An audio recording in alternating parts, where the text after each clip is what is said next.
Hi friends, welcome to ಕಲಿಯೋಣ. ಇವತ್ತು ನಾವು ವಿಟಿಯು ಡಿಬಿಎಂಎಸ್ ಲ್ಯಾಬ್ ಅಲ್ಲಿರುವ 5ನೇ ಪ್ರೋಗ್ರಾಮ್ ಕಂಪನಿ ಡೇಟಾಬೇಸ್ ಕ್ವೆರೀಸ್ ನ ಹೇಗೆ ಬರೆಯೋದು ಅಂತ ಕಲಿಯೋಣ ಬನ್ನಿ.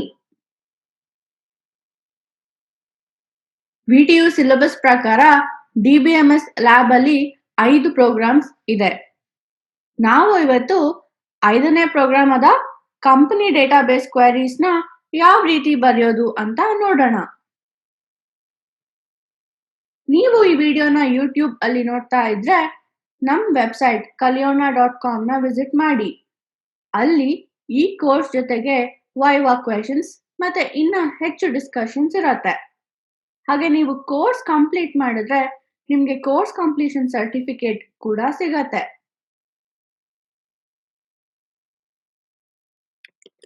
ಪ್ರಾಬ್ಲಮ್ ಸ್ಟೇಟ್ಮೆಂಟ್ ಏನು ಅಂತ ನೋಡೋಣ.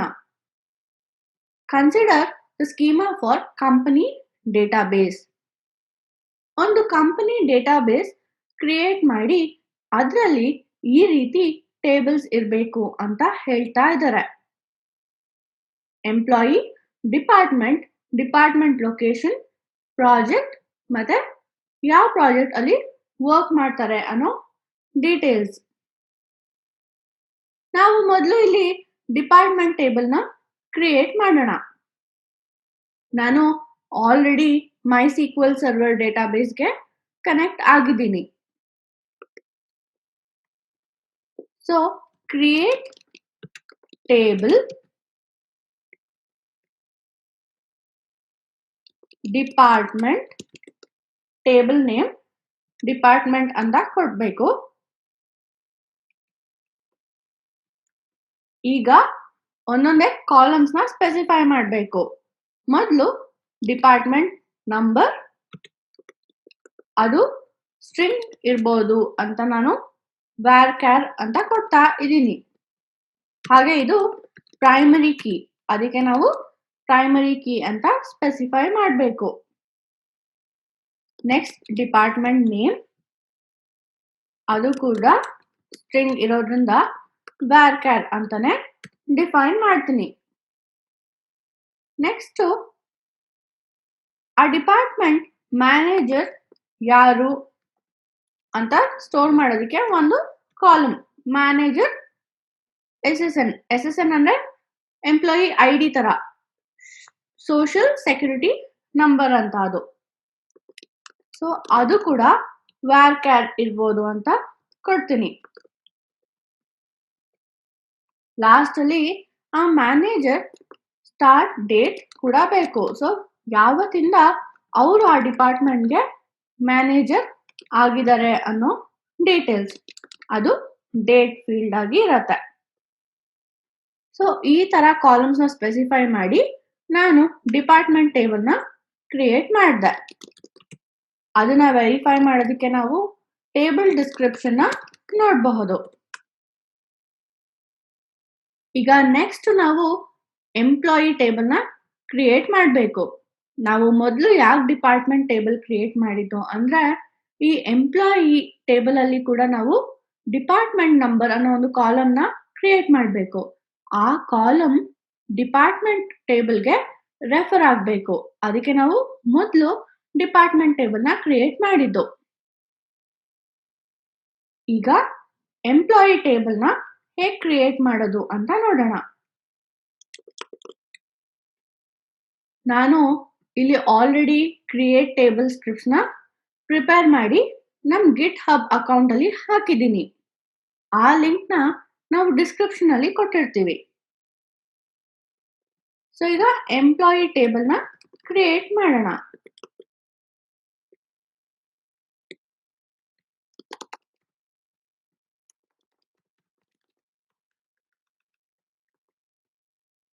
ಸೊ ಇಲ್ಲಿ ಯಾವ್ಯಾವ ಕಾಲಮ್ಸ್ ಇರಬೇಕು? ಸೋಷಿಯಲ್ ಸೆಕ್ಯೂರಿಟಿ ನಂಬರ್ ಅಂದ್ರೆ ID, ಅದು ಪ್ರೈಮರಿ ಕೀ ಆಗಿರತ್ತೆ. ನೇಮ್, ಅಡ್ರೆಸ್, ಸೆಕ್ಸ್, ಸ್ಯಾಲರಿ ಮತ್ತೆ ಅವ್ರ ಸೂಪರ್ವೈಸರ್ ಯಾರು ಅನ್ನೋ ಡೀಟೇಲ್ಸ್. ಹಾಗೆ ಅವ್ರು ಯಾವ ಡಿಪಾರ್ಟ್ಮೆಂಟ್ಗೆ ಬಿಲಾಂಗ್ ಆಗ್ತಾರೆ ಅನ್ನೋ ಡೀಟೇಲ್ಸ್ ಕೂಡ ಇಲ್ಲಿ ಇರಬೇಕು. ಹಾಗೆ ಇಲ್ಲಿ ಆ ಸೂಪರ್ವೈಸರ್ ಯಾರಿರ್ತಾರೋ ಅಂದ್ರೆ ಮ್ಯಾನೇಜರ್ ಯಾರಿರ್ತಾರೋ ಅದು ಫಾರಿನ್ ಕೀ ಆಗಿ ಇರಬೇಕು. ಸೊ ಫಾರಿನ್ ಕೀ ಇದೇ ಟೇಬಲ್ಗೆ ಈ SSN ನಂಬರ್ಗೆ ರೆಫರ್ ಆಗಿ ಇರತ್ತೆ. ಹಾಗೆ ಡಿಪಾರ್ಟ್ಮೆಂಟ್ ನಂಬರ್ ಡಿಪಾರ್ಟ್ಮೆಂಟ್ ಟೇಬಲ್ಗೆ ರೆಫರ್ ಆಗಬೇಕು. ಈ ರೀತಿ ನಾವು ಎಂಪ್ಲಾಯಿ ಟೇಬಲ್ನ ಕ್ರಿಯೇಟ್ ಮಾಡಬೇಕು. ಇಲ್ಲಿ ನೀವು ಡಿಪಾರ್ಟ್ಮೆಂಟ್ ಟೇಬಲ್ ನೋಡ್ತಾ ಇದ್ರೆ ಇಲ್ಲಿ ಮ್ಯಾನೇಜರ್ SSN ಕಾಲಮ್ ಮತ್ತೆ ಎಂಪ್ಲಾಯಿ ಟೇಬಲ್ ಅಲ್ಲಿರುವ SSN ಕಾಲಮ್ಗೆ ರೆಫರ್ ಆಗಬೇಕು. ಸೊ ಈ ಎರಡು ಟೇಬಲ್ಸ್ ಇಂಟರ್ ಡಿಪೆಂಡೆಂಟ್ ಆಗಿ ಇರತ್ತೆ. ಅಂದ್ರೆ ಒನ್ ಟೇಬಲ್ ಇನ್ನೊಂದು ಟೇಬಲ್ಗೆ ರೆಫರ್ ಆಗ್ತಾ ಇರತ್ತೆ. ಸೊ ನಾವು ಅದಕ್ಕೆ ಒಂದು ಫಾರಿನ್ ಕೀ ಕನ್ಸ್ಟ್ರೈಂಟ್ ನ ಆಡ್ ಮಾಡಬೇಕು. ಸೊ ಅದಕ್ಕೆ ಆಲ್ಟರ್ ಟೇಬಲ್ ಸ್ಕ್ರಿಪ್ಟ್ ನ ಬರೆಯೋಣ. ಸೊ ಅದು ಯಾವ ರೀತಿ ಅಂದ್ರೆ alter table department add foreign key manager SSN references employee SSN ಈ ತರ ಒಂದು ಫಾರಿನ್ ಕೀನ ಡಿಫೈನ್ ಮಾಡಬೇಕು.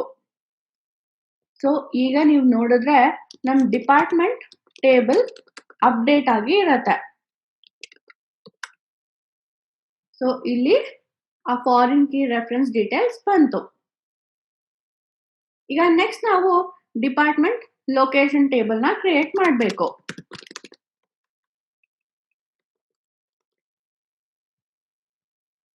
ಸೊ ಆ ಟೇಬಲ್ಸ್ ಅಲ್ಲಿ ಯಾವ್ಯಾವ ಕಾಲಮ್ಸ್ ಇರತ್ತೆ? ಡಿಪಾರ್ಟ್ಮೆಂಟ್ ಲೊಕೇಶನ್ ಮತ್ತೆ ಡಿಪಾರ್ಟ್ಮೆಂಟ್ ನಂಬರ್ ಈ ಎರಡು ಕಾಲಮ್ಸ್ ಇರತ್ತೆ. ಹಾಗೆ ಡಿಪಾರ್ಟ್ಮೆಂಟ್ ನಂಬರ್ ಫಾರಿನ್ ಕೀ ಆಗಿ ಇರತ್ತೆ. ಡಿಪಾರ್ಟ್ಮೆಂಟ್ ಟೇಬಲ್ಗೆ ರೆಫರ್ ಆಗಬೇಕು.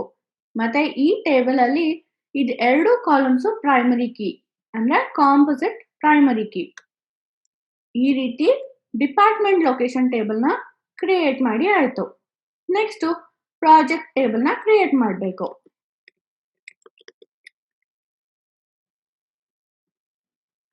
ಪ್ರಾಜೆಕ್ಟ್ ಟೇಬಲ್ ಅಲ್ಲಿ ಯಾವ ರೀತಿ ಕಾಲಮ್ಸ್ ಇರತ್ತೆ?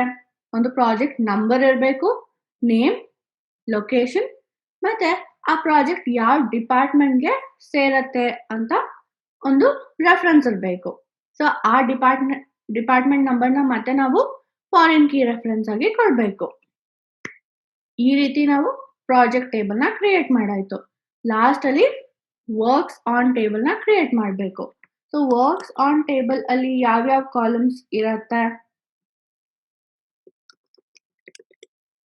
ಸೊ ಆ ಎಂಪ್ಲಾಯೀಸ್ ಎಷ್ಟು ಹವರ್ಸ್ ವರ್ಕ್ ಮಾಡ್ತಾರೆ ಮತ್ತೆ ಆ ಎಂಪ್ಲಾಯಿ ರೆಫರೆನ್ಸ್ SSN ಅಂದ್ರೆ ID ಮತ್ತೆ ಯಾವ ಪ್ರಾಜೆಕ್ಟ್ ಅಲ್ಲಿ ವರ್ಕ್ ಮಾಡ್ತಾರೆ ಅನ್ನೋ ಡೀಟೇಲ್ಸ್ ಇರಬೇಕು. ಇಲ್ಲಿ SSN ಮತ್ತೆ ಪ್ರಾಜೆಕ್ಟ್ ನಂಬರ್ ಎರಡು ಪ್ರೈಮರಿ ಕೀ ಆಗಿ ಇರತ್ತೆ. ಹಾಗೆ SSN ನಮ್ಮ ಎಂಪ್ಲಾಯಿ ಟೇಬಲ್ಗೆ ರೆಫರ್ ಆಗಬೇಕು, ಪ್ರಾಜೆಕ್ಟ್ ನಂಬರ್ ಪ್ರಾಜೆಕ್ಟ್ ಟೇಬಲ್ಗೆ ರೆಫರ್ ಆಗಬೇಕು. ಈ ರೀತಿ ನಾವು ವರ್ಕ್ಸ್ ಆನ್ ಟೇಬಲ್ ನ ಕೂಡ ಕ್ರಿಯೇಟ್ ಮಾಡಬೇಕು. ನೆಕ್ಸ್ಟ್ ನಾವು ಈ ಎಲ್ಲಾ ಟೇಬಲ್ಸ್ಗೆ ಸ್ವಲ್ಪ ಸ್ಯಾಂಪಲ್ ಡೇಟಾನ ಇನ್ಸರ್ಟ್ ಮಾಡಬೇಕು. ಸೊ ಇನ್ಸರ್ಟ್ ಸ್ಟೇಟ್ಮೆಂಟ್ಸ್ ಬರೀಬೇಕು. ಮೊದಲು ನಾನು ಇಲ್ಲಿ ಎಂಪ್ಲಾಯಿ ಟೇಬಲ್ಗೆ ಡೇಟಾನ ಇನ್ಸರ್ಟ್ ಮಾಡ್ತೀನಿ.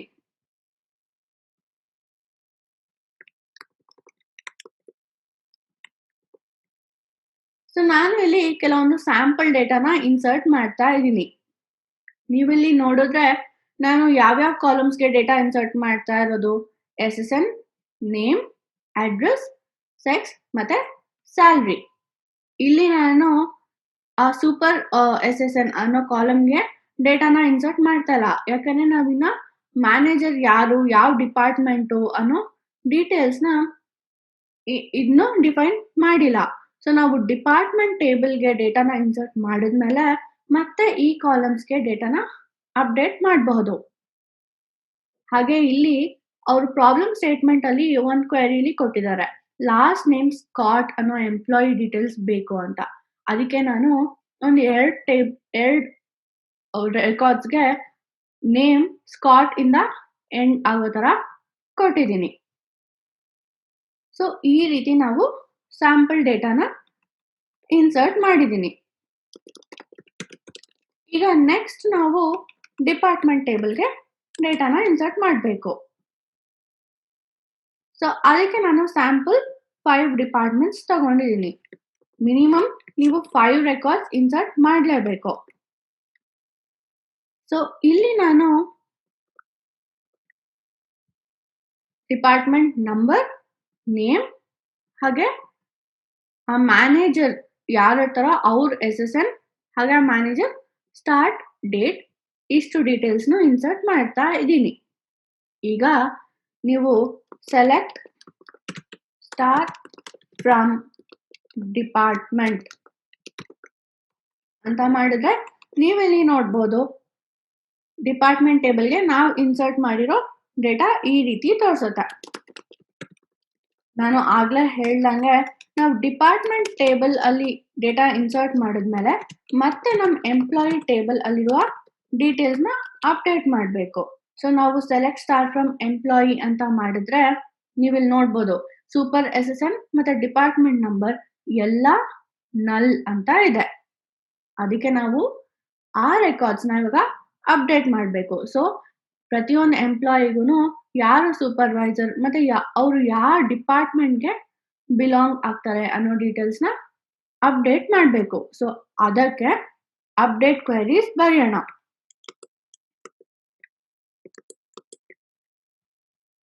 ಸೊ ನಾನು ಇಲ್ಲಿ ಆಲ್ರೆಡಿ ಅಪ್ಡೇಟ್ ಸ್ಟೇಟ್ಮೆಂಟ್ಸ್ ರೆಡಿ ಮಾಡಿ ಇಟ್ಟಿದ್ದೀನಿ. ಸೊ ಪ್ರತಿಯೊಂದು ಕಾಲಮ್ಗೂ ನಾನು ಅಪ್ಡೇಟ್ ಮಾಡ್ತೀನಿ.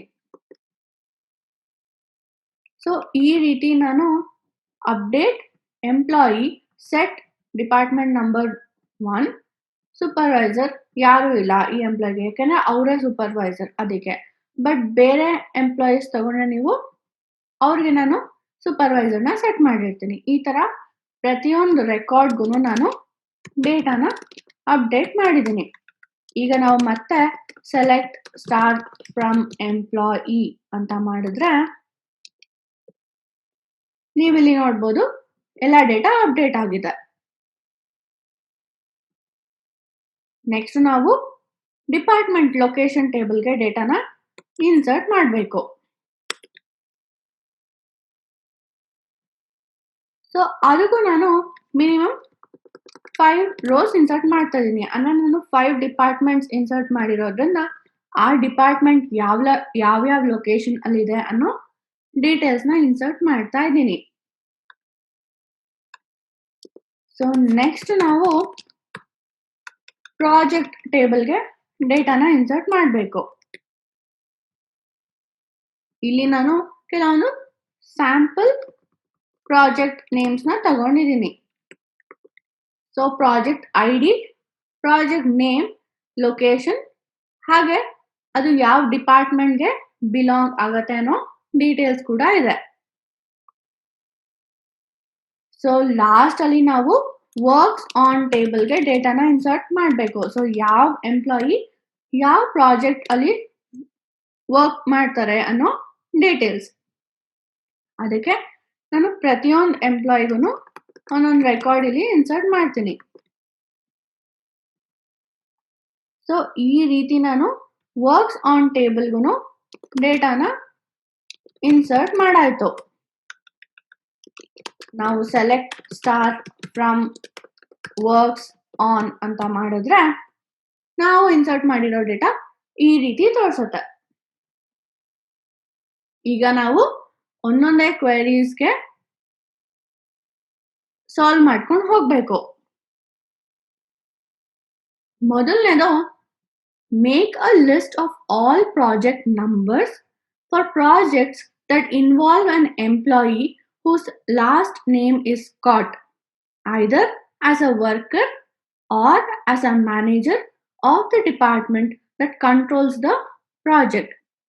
ಸೊ ಇಲ್ಲಿ ಅವರು ಏನ್ ಕೇಳ್ತಾ ಇದ್ದಾರೆ, ಸೊ ಯಾವ್ಯಾವ ಎಂಪ್ಲಾಯೀಸ್ ಲಾಸ್ಟ್ ನೇಮ್ ಸ್ಕಾಟ್ ಅಂತ ಇರತ್ತೋ ಅವರು ವರ್ಕರ್ ಅಥವಾ ಮ್ಯಾನೇಜರ್ ಆಗಿ ಯಾವ್ಯಾವ ಡಿಪಾರ್ಟ್ಮೆಂಟ್ ಕೆಲಸ ಮಾಡಿದಾರೋ ಆ ಪ್ರಾಜೆಕ್ಟ್ ನಂಬರ್ಸ್ ಬೇಕು ಅಂತ ಕೇಳ್ತಾ ಇದ್ದಾರೆ.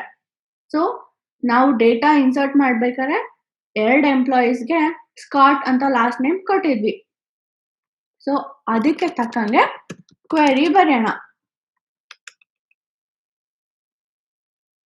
So select p project number.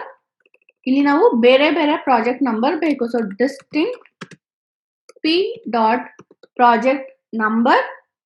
P ಅನ್ನೋದು ಪ್ರಾಜೆಕ್ಟ್ ಟೇಬಲ್ಗೆ ಅಲಿಯಾಸ್ ನೇಮ್.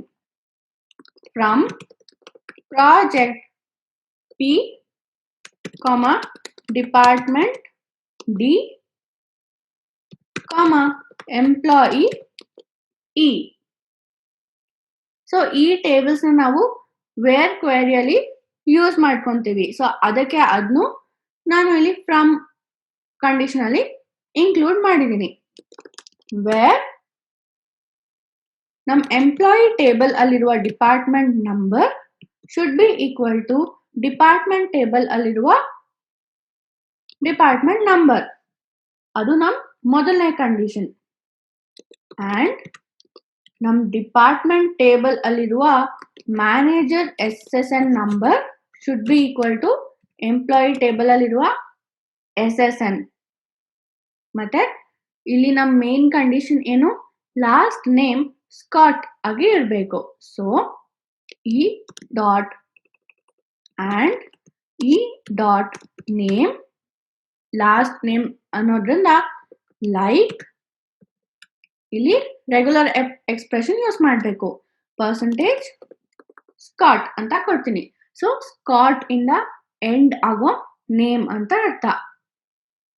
ಸೊ ಇದು ಯಾವ ಎಂಪ್ಲಾಯೀಸ್ ಮ್ಯಾನೇಜರ್ ಆಗಿರ್ತಾರೋ ಆ ಡೀಟೇಲ್ಸ್ ಬರುತ್ತೆ.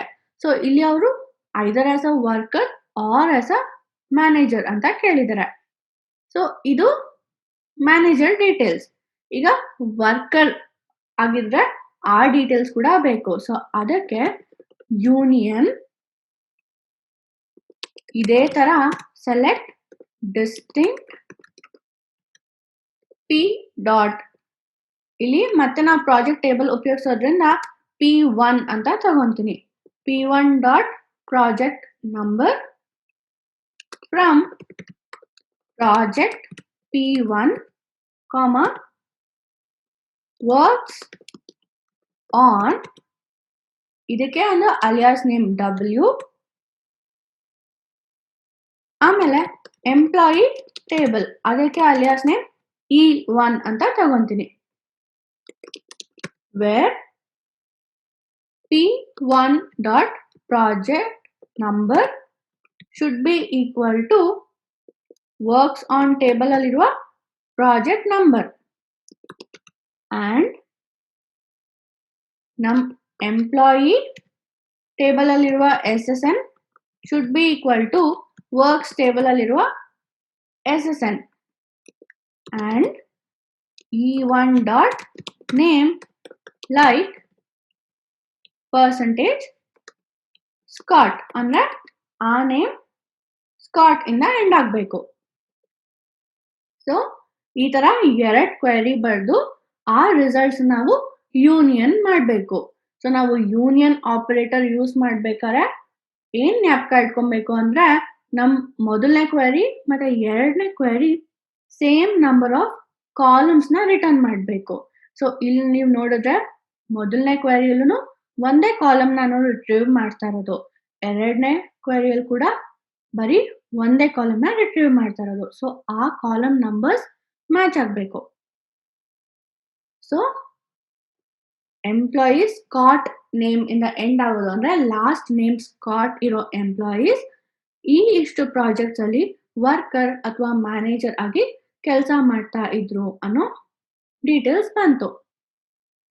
ಇದು ನಮ್ ಮೊದಲನೇ query.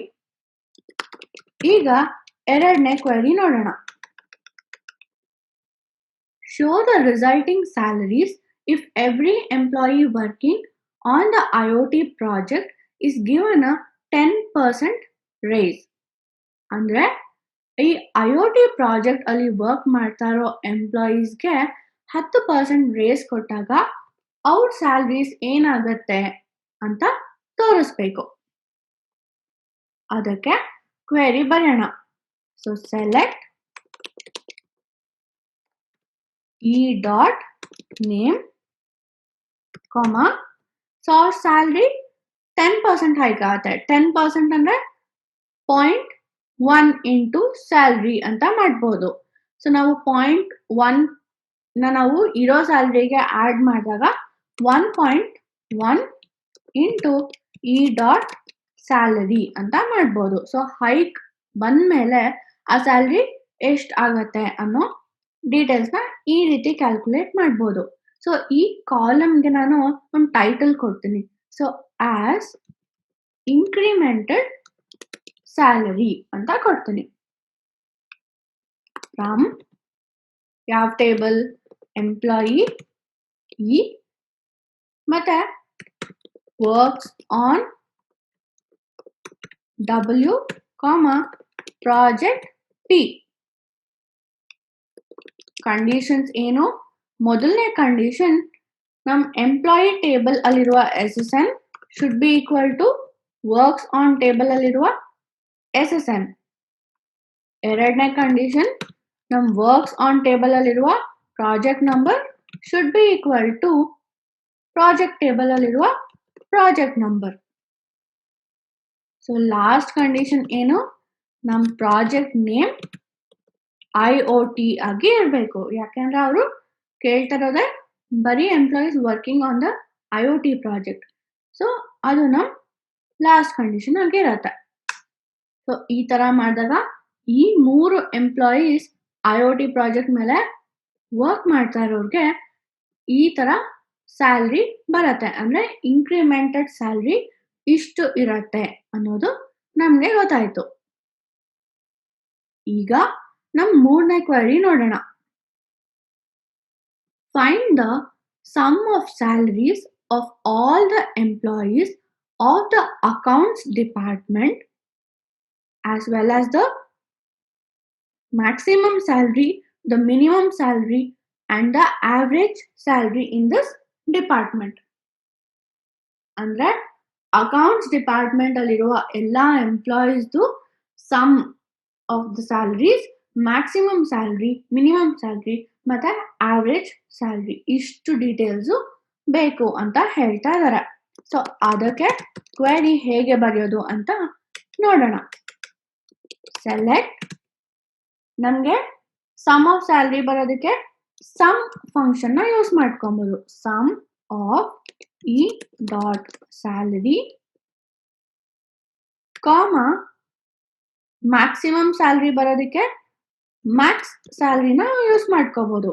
Max of E dot salary comma ಮಿನ್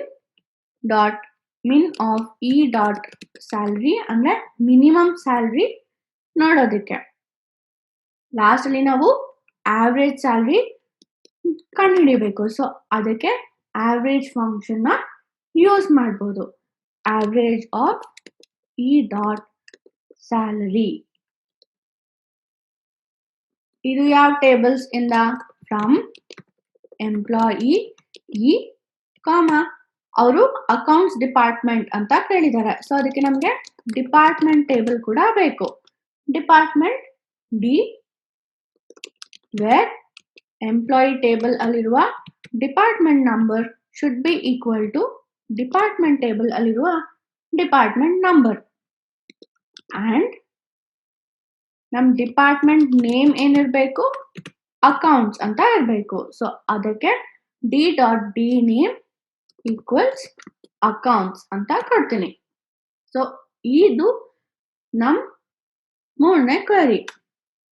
ನಮ್ಗೆ ಅಕೌಂಟ್ಸ್ ಡಿಪಾರ್ಟ್ಮೆಂಟ್ ಅಲ್ಲಿರುವ ಎಲ್ಲಾ ಸ್ಯಾಲರೀಸ್ ಟೋಟಲ್ ಬಂತು. ಹಾಗೆ ಮ್ಯಾಕ್ಸಿಮಮ್ ಸ್ಯಾಲ್ರಿ ಎಷ್ಟು, ಮಿನಿಮಮ್ ಸ್ಯಾಲ್ರಿ ಎಷ್ಟು ಮತ್ತೆ ಆವರೇಜ್ ಸ್ಯಾಲ್ರಿ ಎಷ್ಟು ಅನ್ನೋ ಡೀಟೇಲ್ಸ್ ಎಲ್ಲಾನು ಇಲ್ಲಿ ಬಂತು. ಸೊ ಈಗ ನಾಲ್ಕನೇ ಕ್ವೆರಿ ನೋಡೋಣ. Retrieve the name of each employee who works on all the projects controlled by Department 5. Use not exists operator. So, ಯಾವ್ಯಾವ ಎಂಪ್ಲಾಯೀಸ್ ಡಿಪಾರ್ಟ್ಮೆಂಟ್ ನಂಬರ್ 5 ಇಂದ ವರ್ಕ್ ಮಾಡ್ತಾರೋ ಆ ಎಂಪ್ಲಾಯಿ ಡೀಟೇಲ್ಸ್ ಬೇಕು. ಅದಕ್ಕೆ ನಾವು ನಾಟ್ ಎಕ್ಸಿಸ್ಟ್ ಆಪರೇಟರ್ನ ಯೂಸ್ ಮಾಡಬೇಕು. ಅದು ಹೇಗೆ ಬರೆಯೋದು ಅಂತ ನೋಡೋಣ. ಸೊ ನಮ್ಗೆ ಇಲ್ಲಿ ಎಂಪ್ಲಾಯಿ ಬೇಕು. Retrieve the name of each employee ಅಂತ ಕೇಳಿದ್ದಾರೆ. Select E dot name from employee E, where ನಾವು ನಾಟ್ ಎಕ್ಸಿಸ್ಟ್ ಯೂಸ್ ಮಾಡ್ಕೋಬೇಕು. ಸೊ ನಾಟ್ ಎಕ್ಸಿಸ್ಟ್, ಇಲ್ಲಿ ಸಬ್ ಕ್ವೆರಿ ಬರಬೇಕು. So select project number from project where department number equals 5. So ಅದು ಬೇಕು. And ನಮ್ಮ project number should not be in, ಅದಕ್ಕೆ not in ಆಪರೇಟರ್ನ use ಮಾಡ್ಕೊಂತೀನಿ. ಇಲ್ಲಿ ಇನ್ನೊಂದು ಸಬ್ ಕ್ವೆರಿ ಬರೀಬೇಕು. Select P number from project, ನಾವು ಆಲ್ರೆಡಿ ಫ್ರಮ್ ಪ್ರಾಜೆಕ್ಟ್ ಅಂತ ಬರ್ದಾಯ್ತು. ಸೊ ಆ ಎಂಪ್ಲಾಯಿ ಯಾವ ಪ್ರಾಜೆಕ್ಟ್ ಅಲ್ಲಿ ವರ್ಕ್ ಮಾಡ್ತಾರೆ ಅನ್ನೋ ಡೀಟೇಲ್ಸ್ ಯಾವ ಟೇಬಲ್ ಅಲ್ಲಿ ಇರುತ್ತೆ? ವರ್ಕ್ಸ್ ಆನ್ ಟೇಬಲ್ ಅಲ್ಲಿ ಇರುತ್ತೆ. So works on where E dot SSN equals works on table ಅಲ್ಲಿರುವ SSN. ಸೊ ಈ ತರ ನಾವು ನಾಟ್ ಎಕ್ಸಿಸ್ಟ್ ಆಪರೇಟರ್ನ ಯೂಸ್ ಮಾಡ್ಕೊಬೇಕು. ಸೊ ನಾವು ಇಲ್ಲಿ ನಾಟ್ ಎಕ್ಸಿಸ್ಟ್ ಜೊತೆಗೆ ನಾಟ್ ಇನ್ ಆಪರೇಟರ್ ಕೂಡ ಯೂಸ್ ಮಾಡಿದ್ದೀವಿ. ಸೊ ಇಲ್ಲಿ ನಮ್ಗೆ ಡೀಟೇಲ್ಸ್ ಬಂತು. ಈ ಹ್ಯಾರಿ ಸ್ಮಿತ್ ಅನ್ನೋ ಎಂಪ್ಲಾಯಿ ಡಿಪಾರ್ಟ್ಮೆಂಟ್ 5 ಅಲ್ಲಿ ವರ್ಕ್ ಮಾಡ್ತದ. ಅಂದ್ರೆ ಆ ಪ್ರಾಜೆಕ್ಟ್ ಯಾವ್ಯಾವ ಪ್ರಾಜೆಕ್ಟ್ ಡಿಪಾರ್ಟ್ಮೆಂಟ್ 5 ಅಲ್ಲಿ ಕಂಟ್ರೋಲ್ ಆಗಿರುತ್ತೋ ಆ ಪ್ರಾಜೆಕ್ಟ್ ಅಲ್ಲಿ ಈ ಎಂಪ್ಲಾಯಿ ವರ್ಕ್ ಮಾಡ್ತಾ ಇದ್ದಾರೆ ಅನ್ನೋ ಡೀಟೇಲ್ಸ್ ಬಂತು. ಈ ರೀತಿ ನಾವು ನಾಟ್ ಎಕ್ಸಿಸ್ಟ್ ನ ಯೂಸ್ ಮಾಡ್ಕೊಬೇಕು. ನಮ್ ಲಾಸ್ಟ್ ಕ್ವೆರಿ ಏನು ಅಂತ ನೋಡೋಣ. For each department that has more than 5 employees, retrieve the department number and the number of its employees who are making more than rupees 6 lakh ಅಂತ ಕೇಳಿದ್ದಾರೆ. ಸೊ ಇದಕ್ಕೆ ಕ್ವೆರಿನ ಬರೆಯೋಣ.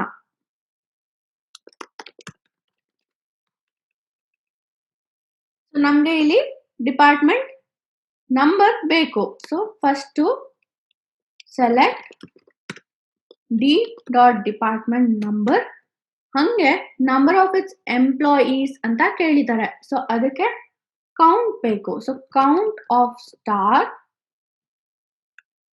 From department D comma employee table E. ಇಲ್ಲಿ condition ಏನು?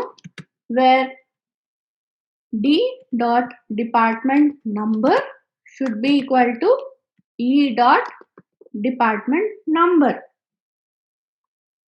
and num employee salary should be greater than 6 lakh. So adana hakbeku.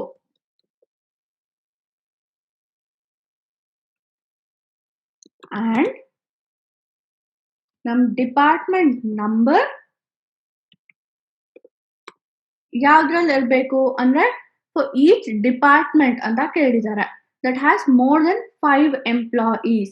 So ಅದಕ್ಕೆ ನಾವಿಲ್ಲಿ ಸಬ್ query ಬರೀಬೇಕು. Select E1 dot department number from employee E1. ಇಲ್ಲಿ ನಾವು group by ಮಾಡಬೇಕು, ಯಾಕಂದ್ರೆ 5 more than 5 ಅಂತ ಕೇಳಿದ್ದಾರೆ. Group by E1 dot department number having count of star greater than 5. ಮತ್ತೆ ನಮ್ಮ ಹೋಲ್ ರಿಸಲ್ಟ್ ಸೆಟ್ ನ ನಾವು ಡಿಪಾರ್ಟ್ಮೆಂಟ್ ನಂಬರ್ ಇಂದ ಗ್ರೂಪ್ ಮಾಡಬೇಕು. So group by D dot department number. ಈ ರೀತಿ ನಾವು ಯಾವ್ಯಾವ ಡಿಪಾರ್ಟ್ಮೆಂಟ್ ಅಲ್ಲಿ 5ಕ್ಕಿಂತ ಜಾಸ್ತಿ ಎಂಪ್ಲಾಯೀಸ್ ಇದ್ದಾರೆ ಮತ್ತೆ ಅವರು ಅವರಲ್ಲಿ ಯಾರು 6 ಲ್ಯಾಕ್ಕಿಂತ ಜಾಸ್ತಿ ದುಡಿತಾ ಇದ್ದಾರೆ ಅನ್ನೋ ಡೀಟೇಲ್ಸ್ನ ರಿಟ್ರೀವ್ ಮಾಡೋದಕ್ಕೆ ಕ್ವೆರಿನ ಬರೆದ್ವಿ. ಇಲ್ಲಿ ನೋಡಿದ್ರೆ ನೀವು ಡಿಪಾರ್ಟ್ಮೆಂಟ್ 5 ಅಲ್ಲಿ 3 ಜನ ಎಂಪ್ಲಾಯೀಸ್ ಇದ್ದಾರೆ ಅನ್ನೋ ಕೌಂಟ್ ಬಂತು. ಇಲ್ಲಿ ಅವರು ಸ್ಪೆಸಿಫಿಕ್ ಆಗಿ retrieve the department number and the number of employees ಅಂತ ಕೇಳಿದ್ದಾರೆ. ಸೊ ಆ ಎಂಪ್ಲಾಯಿ ಡೀಟೇಲ್ಸ್ನ ಇಲ್ಲಿ ಕೇಳಿಲ್ಲ, ಅದಕ್ಕೆ ನಾನು ಕೌಂಟ್ ಆಪರೇಟರ್ನ ಯೂಸ್ ಮಾಡಿದ್ದೀನಿ. ಈಗ ನಾವು ಪ್ರಾಬ್ಲಮ್ ಸ್ಟೇಟ್ಮೆಂಟ್ ಅಲ್ಲಿರುವ 5 ಕ್ವೆರೀಸ್ನು ಹೇಗೆ ಬರೆಯೋದು ಅಂತ ನೋಡಿದ್ವಿ. ಸೊ ಈ ಪ್ರಾಬ್ಲಮ್ ಸ್ಟೇಟ್ಮೆಂಟ್ ಪ್ರಕಾರ ಕೀ ಪಾಯಿಂಟ್ಸ್ ಏನು ಅಂತ ನೋಡೋಣ. ಮೊದಲು ನಾವು ಅವ್ರು ಕೊಟ್ಟಿರೋ ಎಲ್ಲಾ ಟೇಬಲ್ಸ್ನು ಪ್ರಾಪರ್ ರಿಲೇಶನ್ಶಿಪ್ಸ್ ಜೊತೆಗೆ ಕ್ರಿಯೇಟ್ ಮಾಡಬೇಕು. ಇಲ್ಲಿ ನೀವು ನೋಡಿದ್ರೆ ಎಂಪ್ಲಾಯಿ ಮತ್ತೆ ಡಿಪಾರ್ಟ್ಮೆಂಟ್ ಟೇಬಲ್ ಎರಡೂ ಇಂಟರ್ ಡಿಪೆಂಡೆಂಟ್ ಆಗಿ ಇರುತ್ತೆ. ಸೊ ಅದರ ಪ್ರಕಾರ ಕನ್ಸ್ಟೆಂಟ್ಸ್ನ ಕರೆಕ್ಟ್ ಆಗಿ ಕೊಡಬೇಕು. ಮತ್ತೆ ನಾವು ಎಲ್ಲಾ ವ್ಯಾಲ್ಯೂಸ್ನು ಇನ್ಸರ್ಟ್ ಮಾಡಬೇಕು. ನಾವು ಸೆಲೆಕ್ಟ್ ಕ್ವೆರೀಸ್ನ ಅವ್ರು ಕೊಟ್ಟಿರೋ ಕಂಡೀಷನ್ ಬೇಸಿಸ್ ಮೇಲೆ ಬರೆಯೋದನ್ನ ತಿಳ್ಕೊಂಡಿರ್ಬೇಕು. ಹಾಗೆ ಈ ಪ್ರೋಗ್ರಾಮ್ ಅಲ್ಲಿ ನಾಟ್ ಎಕ್ಸಿಸ್ಟ್ ಆಪರೇಟರ್ ಮತ್ತೆ ಲೈಕ್ ಆಪರೇಟರ್ನ ಯಾವ ರೀತಿ ಯೂಸ್ ಮಾಡಬೇಕು ಅನ್ನೋದು ನಮ್ಗೆ ಗೊತ್ತಿರಬೇಕು. ಮತ್ತೆ ನಮ್ ಕಾನ್ಸೆಪ್ಟ್ ಆಫ್ ಯೂನಿಯನ್ ಆಪರೇಟರ್ ಕೂಡ ಗೊತ್ತಿರಬೇಕು. ನಿಮ್ಗೆ ಈ ತರ ಸೀಕ್ವೆಲ್ ಕಾನ್ಸೆಪ್ಟ್ಸ್ನ ಇನ್ನ ಚೆನ್ನಾಗಿ ಅರ್ಥ ಮಾಡ್ಕೊಬೇಕು ಅಂದ್ರೆ ನಮ್ ಕಲ್ಯೋಣದಲ್ಲಿ ಸೀಕ್ವೆಲ್ ಟ್ಯುಟೋರಿಯಲ್ ಇದೆ, ಅದನ್ನ ನೀವು ಮಾಡಬಹುದು. ನೀವು ಆ ಕೋರ್ಸ್ನ ಕಂಪ್ಲೀಟ್ ಮಾಡಿದ್ರೆ ನಿಮಗೆ ಕೋರ್ಸ್ ಕಂಪ್ಲೀಷನ್ ಸರ್ಟಿಫಿಕೇಟ್ ಕೂಡ ಸಿಗುತ್ತೆ. ಹಾಗೆ ನೀವು ಮುಂದೆ ಇಂಟರ್ವ್ಯೂಸ್ ಅಟೆಂಡ್ ಮಾಡಬೇಕಾದ್ರೂ ನಿಮ್ಗೆ ತುಂಬಾನೇ ಹೆಲ್ಪ್ ಆಗುತ್ತೆ. ನೀವು ಈ ವಿಡಿಯೋನ ಯೂಟ್ಯೂಬ್ ಅಲ್ಲಿ ನೋಡ್ತಾ ಇದ್ರೆ ನಮ್ಮ ಚಾನಲ್ನ ಸಬ್ಸ್ಕ್ರೈಬ್ ಮಾಡಿ, ಹಾಗೆ ಬೆಲ್ ಐಕಾನ್ ಕೂಡ ಒತ್ತಿ, ಸೊ ದಟ್ ನಾವು ಹಾಕೋ ಎಲ್ಲಾ ಕಂಟೆಂಟ್ ನಿಮ್ಗೆ ನಾವು ಈಸಿಯಾಗಿ ತಲುಪಿಸಬಹುದು. ಈ ವಿಡಿಯೋ ನಿಮ್ಗೆ ಇಷ್ಟ ಆಗಿದ್ರೆ ಲೈಕ್ ಮಾಡಿ, ಏನೇ ಕ್ವೆಶನ್ಸ್ ಇದ್ರೂ ಕಮೆಂಟ್ ಮಾಡಿ, ಹಾಗೆ ಈ ವಿಡಿಯೋನ ನಿಮ್ಮ ಫ್ರೆಂಡ್ಸ್ ಜೊತೆಗೆ ಶೇರ್ ಮಾಡೋದನ್ನ ಮರಿಬೇಡಿ. Thank you.